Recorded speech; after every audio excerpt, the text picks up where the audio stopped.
Breaking చూస్తున్నా. మాజీ మంత్రి కొడాలి నాని అస్వస్థతకు గురయ్యారు. గుండె నొప్పితో ఆయన బాధపడుతున్నట్టు తెలుస్తోంది. అస్వస్థతకు గురైన కొడాలి నానిని హైదరాబాద్లోని ఏఐజీ ఆసుపత్రికి తరలించారు.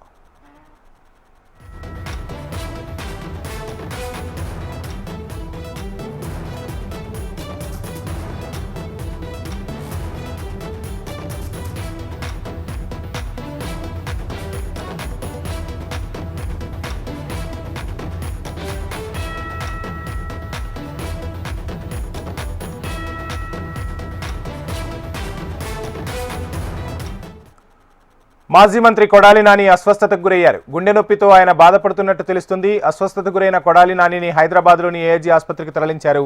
ఇదే అంశానికి సంబంధించి ఓవరాల్ డీటెయిల్స్ మా ప్రతినిధి కాంతి అందిస్తారు. కాంతి.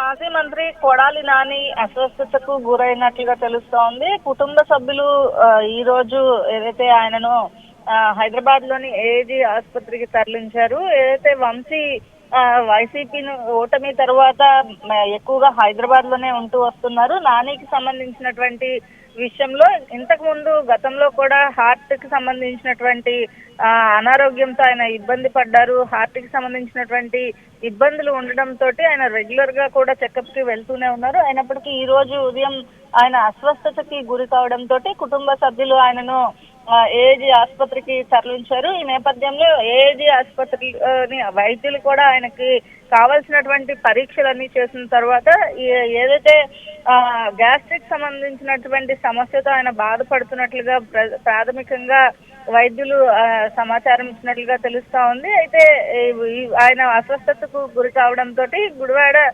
లోని కొంతమంది వైసీపీ అభిమానులు, కొడాలి నాని అభిమానులు కూడా ఎవరు కూడా కంగారు పడవద్దని చెప్పి కుటుంబ సభ్యులైతే సమాచారం అందించినట్లుగా తెలుస్తా ఉంది. అయితే ఈ హార్ట్ కి సంబంధించినటువంటి డిసీజ్ తోటి ఆయన ఇంతకు ముందు కూడా హాస్పిటల్లో అడ్మిట్ అయ్యారు. సో మరొకసారి దీనికి సంబంధించినటువంటి ఇబ్బంది ఏమీ లేదు అని వైద్యులు చెప్తున్నట్లుగా కుటుంబ సభ్యులు తెలుస్తున్నారు. ఆయన ప్రస్తుతం ఆరోగ్యం అయితే నిలకడగా ఉంది. ఆయన ఏఐజీ ఆసుపత్రిలో వైద్యుల పర్యవేక్షణలోనే ప్రస్తుతం ఉన్నట్లుగా తెలుస్తా ఉంది. వంశీ. Thank you Kanthi.